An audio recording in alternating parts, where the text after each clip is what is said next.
మద్యం స్కామ్ లో ఇరుక్కున్న వైసీపీ నేత చెవిరెడ్డి భాస్కర్ రెడ్డికి ప్రభుత్వం గట్టి షాక్ ఇచ్చింది. వేల కోట్ల విలువైన ఆస్తులను జప్తు చేసేందుకు తాజాగా ఉత్తర్వులు జారీ చేసింది. డొల్ల కంపెనీల ద్వారా కోట్లు గడించిన తీరే ఈ చర్యకు ప్రధాన నిదర్శనంగా మారింది. ఇక సిట్ దర్యాప్తులో కొత్త కోణాలు వెలుగులోకి వచ్చేలా మారాయి. ఆర్థిక నేరం నుంచి ఎంతటి వారైనా ఏ స్థాయిలో ఉన్నా తప్పించుకోలేరని ఈ పరిణామం స్పష్టం చేస్తోంది. అధికారం అండతో అక్రమంగా చెలరేగితే అంతిమంగా అవినీతి లెక్కలు బయటపడక తప్పదన్న బలమైన సంకేతాలు ఇచ్చేలా ప్రస్తుత పరిస్థితి అద్దం పడుతోంది. ఇంతకీ చెవిరెడ్డి చేసిన తప్పిదాలేంటి? డాక్యుమెంట్లలో వైట్ మనీగా ఎంత చూపించారు? బయటపడిన నల్లధనం విలువ ఎంత? ఈ జప్తు చర్య ఒక ఆరంభమా? లెక్కలింకా తేలాల్సినట్లేనా? ఒక్క యాక్షన్ ఎంటైర్ రియాక్షన్గా మారిన ఆ 63 కోట్లకు పైగా ఆస్తుల జప్తు విశేషాలేంటో ఇప్పుడు తెలుసుకుందాం.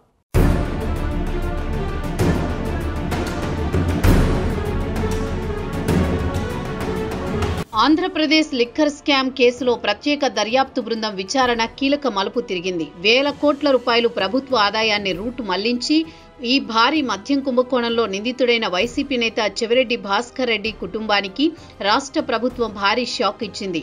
మద్యం ముడుపుల సొమ్ముతో అక్రమంగా కూడబెట్టిన 63.72 కోట్లకు పైగా విలువ చేసే ఆస్తులను జప్తు చేయాలని సిట్ పంపిన ప్రతిపాదనకు ఆమోదిస్తూ హోంశాఖ తాజాగా ఉత్తర్వులు జారీ చేసింది.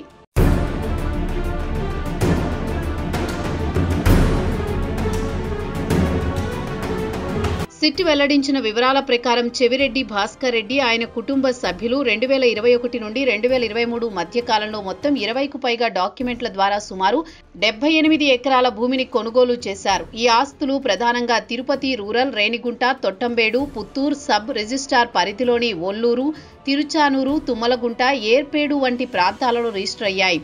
ఈ విధంగా భారీ ఎత్తున కూడబెట్టిన ఆస్తుల కొనుగోళ్లలో ఎక్కువ ధరకు ఆస్తులు కొని డాక్యుమెంట్లలో తక్కువ విలువను చూపించడం ద్వారా నల్లధనాన్ని సర్దుబాటు చేసినట్లు సిట్ తేల్చింది.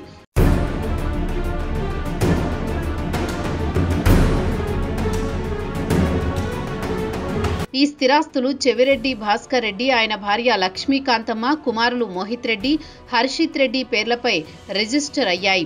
ఈ ఆస్తుల కొనుగోలు కోసం డాక్యుమెంట్లలో సబ్ రిజిస్ట్రార్ విలువ ప్రకారం కేవలం సుమారు 9 కోట్లు మాత్రమే చూపించారు. మిగిలిన కోట్లాది రూపాయల మొత్తాన్ని నగదు రూపంలో చెల్లించి ఆస్తులు కొనుగోలు చేసినట్లు సిట్ స్పష్టం చేసింది. కుమారులు మోహిత్ రెడ్డి కేవీఎస్ ఇన్ఫ్రా ఎండీగా ఉన్నారు. హర్షిత్ రెడ్డి సీఎంఆర్ ఇన్ఫ్రా పేర్లపై ఉన్న ఆస్తుల్లో సుమారు 55 కోట్లు లెక్కల్లో చూపలేదు దని సిట్ పేర్కొంది.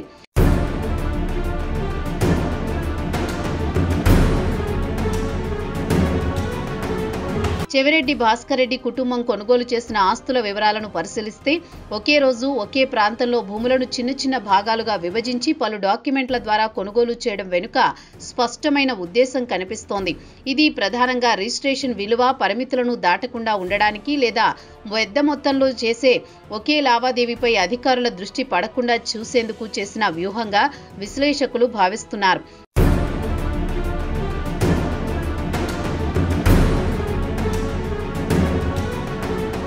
అక్రమ సొమ్మును చట్టబద్ధం చేసుకునే ప్రక్రియలో భాగంగా కుటుంబ సభ్యులు, అనుచరులు, డ్రైవర్, సహాయకుడు, బంధువులు, ఇరుగు పొరుగు ఇళ్లలో ఉండేవారి పేర్లతో ఏకంగా 8 డొల్ల కంపెనీలను సృష్టించి లావాదేవీలు జరిపినట్లు సిట్ విచారణలో తెలిపింది. ముఖ్యంగా కేవీఎస్ ఇన్ఫ్రా వంటి కంపెనీల ద్వారా నెల్లూరు జిల్లాలో అరబిందో ఫార్మాకు విక్రయించిన 263 ఎకరాల భూమికి సంబంధించి ఏకంగా 13.30 కోట్లు వైట్ మనీగా మార్చినట్లు గుర్తించారు. ఒకే ఒక్క లావాదేవీ ద్వారా ఇంత భారీ మొత్తంలో లాభం రావడం అనేది పకడ్బందీగా అమలు చేసిన మనీ లాండరింగ్ మాయాజాలాన్ని స్పష్టం చేస్తోంది.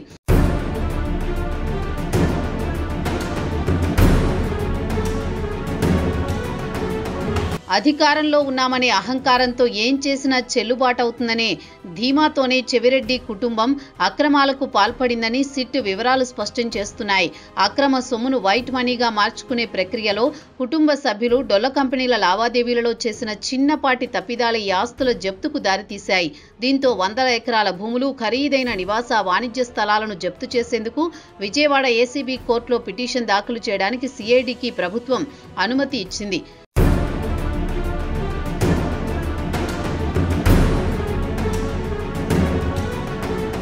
మద్యం కుంభకోణంలో కమిషన్లుగా తీసుకున్న డబ్బుతో ఆస్తులు కూడబెట్టడంతో పాటు ఆలయ పూజారిని సైతం వదలకుండా ఆస్తులను రాయించుకున్నట్లు సిట్ వెల్లడించింది. అంతేకాదు మద్యం ముడుపుల సొమ్ములో సింహభాగాన్ని వెనకేసుకుని కొంత మొత్తాన్ని ఎన్నికల్లో ఓట్లు కొనుగోలు చేసేందుకు వైసీపీ అభ్యర్థులకు పంపినట్టు కూడా తెలుస్తోంది. ఈ అంశం దర్యాప్తునకు మరింత లోతును పెంచుతోంది.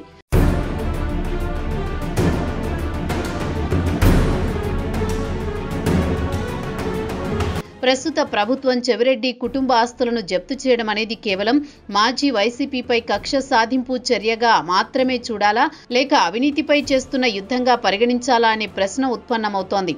అయితే కేసులకు పరిమితం కాకుండా ఏకంగా అక్రమాస్తులను జప్తు చేసేందుకు హోంశాఖ ఉత్తర్వులు జారీ చేయడం అనేది ప్రభుత్వ వైఖరిలో వచ్చిన స్పష్టమైన మార్పును సూచిస్తోంది.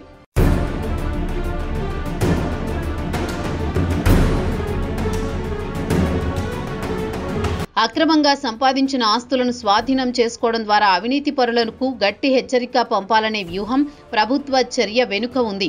ఇది కేవలం రాజకీయ కక్ష సాధింపు మాత్రమే కాకుండా ప్రజాధనాన్ని దోచుకున్న వారిపై ఆర్థికంగా దెబ్బకొట్టాలనే పటిష్టమైన సంకల్పంగా కనిపిస్తోంది. గతంలో అరెస్టులు, బెయిల్పై బయటకు రావడం వంటి పద్ధతులకు స్వస్తి చెప్పి అక్రమ సంపాదనను జప్తు చేయడమే కొత్త విధానంగా ప్రభుత్వం అవలంబిస్తోంది.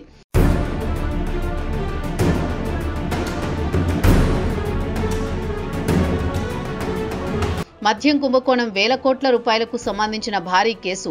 ఈ దోపిడీ కేవలం చెవిరెడ్డి కుటుంబం మాత్రమే భాగస్వామి అయి ఉండే అవకాశం లేదు. అధికారంలో ఉన్న సమయంలో ఏం చేసినా చెల్లుబాటు అవుతుంది అనే భావనలో భాగస్వాములైన పెద్దలు, అధికారుల పాత్ర తప్పకుండా ఉండే ఉంటుంది. చెవిరెడ్డి వ్యవహారం ఒక ప్రారంభ సంకేతం మాత్రమే అని రాబోయే రోజుల్లో సిట్ దర్యాప్తు మరింత మంది వైసీపీ నేతల బినామీ లావాదేవీలు, ముఖ్యంగా ఎన్నికల నిధుల మళ్లింపు వంటి ఆరోపణల నేపథ్యంలో లోతుగా విచారణ జరిపే అవకాశం ఉంది.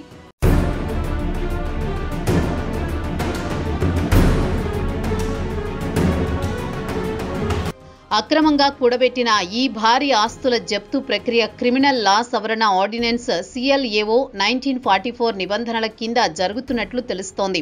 అవినీతి ద్వారా అక్రమంగా సంపాదించిన సొమ్మును రాష్ట్ర ప్రభుత్వం స్వాధీనం చేసుకునేందుకు ఈ చట్టం వీలు కల్పిస్తుంది.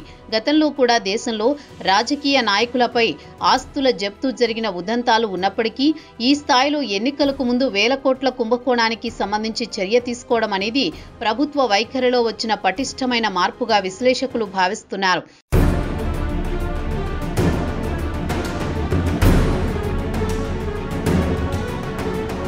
లిక్కర్ స్కామ్లో నిందితుడైన చెవిరెడ్డి భాస్కర్ రెడ్డి గత ప్రభుత్వ హయాంలో వైసీపీలో కీలక నేతగా వ్యవహరించారు.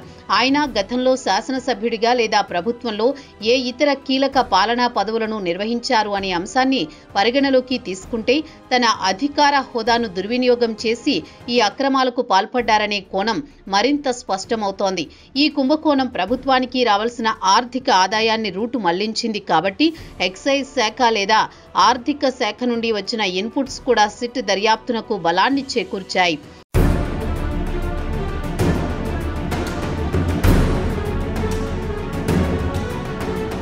ప్రభుత్వ హోంశాఖ ఉత్తర్వుల ప్రకారం సిట్ త్వరలో విజయవాడ ఏసీబీ కోర్టులో జప్తు పిటిషన్ దాఖలు చేయనుంది.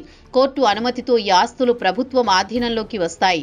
చట్టపరమైన ప్రక్రియ పూర్తయిన తర్వాత ప్రభుత్వం ఈ వందల ఎకరాల భూములు, ఖరీదైన నివాస, వాణిజ్య స్థలాలను ప్రభుత్వ ఆస్తులుగా మార్చడం లేదా వేలం వేయడం వంటి చర్యలు చేపట్టే అవకాశం ఉంది. ప్రజాధనాన్ని దోచుకున్న వారికి ఇది కేవలం జైలు శిక్ష మాత్రమే కాకుండా వారి ఆర్థిక మూలాలను దెబ్బతీసే చర్యగా పరిగణించాలి.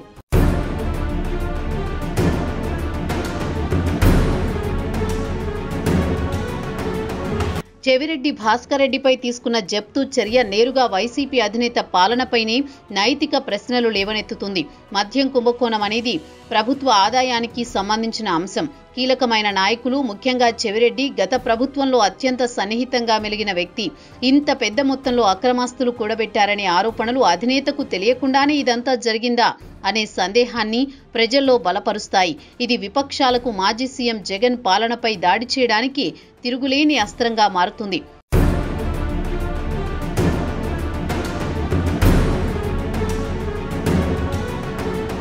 వైసీపీ అధినేత చుట్టూ ఉన్న కీలక ఆర్థిక రక్షణ వలయాన్ని ఈ చర్య బలహీనపరుస్తుంది. చెవిరెడ్డి లాంటి నాయకులు పార్టీకి కేవలం రాజకీయ నాయకులు మాత్రమే కాదు, ఆర్థిక లావాదేవీలు, నిధుల సమీకరణ వంటి అంశాల్లోనూ కీలకంగా వ్యవహరించేవారు. ఇప్పుడు వారి ఆర్థిక మూలాలపై దెబ్బపడడం, ఇతర కీలక నేతల ఆర్థిక లావాదేవీలపై దర్యాప్తు సంస్థల దృష్టి పడడం రాబోయే రోజుల్లో పార్టీ యొక్క నిధుల లభ్యతపై తీవ్ర ప్రభావం చూపుతుంది.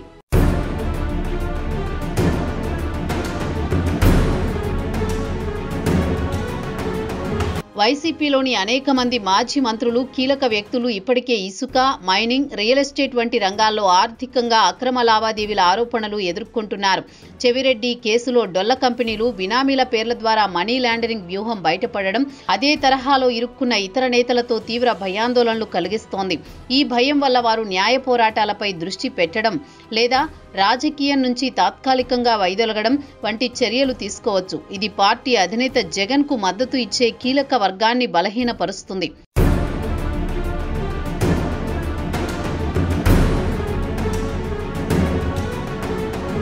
ఈ జప్తు నిర్ణయం ఎన్నికల ఓటమి తర్వాత పార్టీ శ్రేణుల్లో నైతిక స్థైర్యాన్ని దెబ్బతీస్తుంది. అధినేత తన ముఖ్య నేతలను రక్షించలేకపోతున్నారనే భావన ఏర్పడితే పార్టీపై విశ్వాసం సన్నగిల్లుతుంది. అంతర్గత కలహాలకు, నేతల వలసలకు దారితీయవచ్చు. ఇది వైసీపీ అధినేతకు రాజకీయంగా ఒంటరిని చేసే ప్రమాదం ఉంది. అధినేత ఈ చర్యను రాజకీయ కక్ష సాధింపుగా అభివర్ణించినా కోట్లాది రూపాయల ఆస్తులను చట్టబద్ధంగా జప్తు చేయడం ప్రజల ముందు వారి వాదనను బలహీనపరుస్తుంది.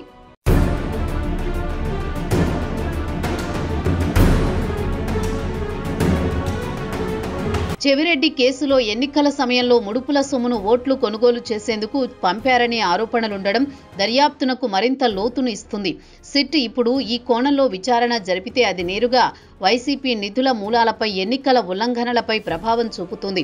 ఈ చర్య ఒక ప్రారంభ బిందువు మాత్రమేనని, రాబోయే రోజుల్లో ఇతర కీలక నేతల బినామీ లావాదేవీల ఫైళ్లు కూడా తెరుచుకునే అవకాశం ఉంది. ఈ నిరంతర దర్యాప్తులు వైసీపీ అధినేత యొక్క రాజకీయ భవిష్యత్తుపై తీవ్ర ఒత్తిడిని పెంచుతాయి.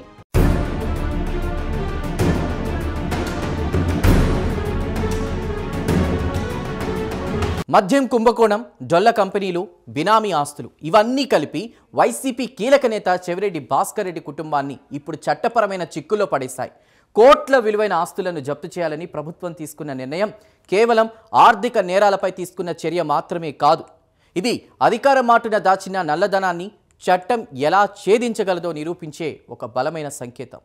అరెస్టులు, బెయిల్తో సరిపెట్టే రోజులు పోయాయి. ఆర్థిక మూలాలను దెబ్బతీయడం ద్వారా ప్రజాధనాన్ని దోచుకున్న వారికి కోలుకోలేని దెబ్బ కొట్టాలనే పటిష్టమైన సందేశాన్ని ప్రస్తుత ప్రభుత్వం పంపిస్తోంది. ఈ జప్తు చర్య ఒక ఆరంభం మాత్రమే. ఆర్థిక లావాదేవీల్లో ఇరుక్కున్న ఇతర బినామీ ఫైళ్లు కూడా త్వరలో తెరుచుకోవచ్చనే సంకేతాలు స్పష్టంగా కనిపిస్తున్నాయి. ఇక రాబోయే రోజుల్లో సిట్ దర్యాప్తు పరిధి ఎంతవరకు విస్తరిస్తుంది, న్యాయ వ్యవస్థ ముందు ఇంకెంతమంది నిలబడాల్సి వస్తుంది అనేది మాత్రం కాలమే నిర్ణయించాలి.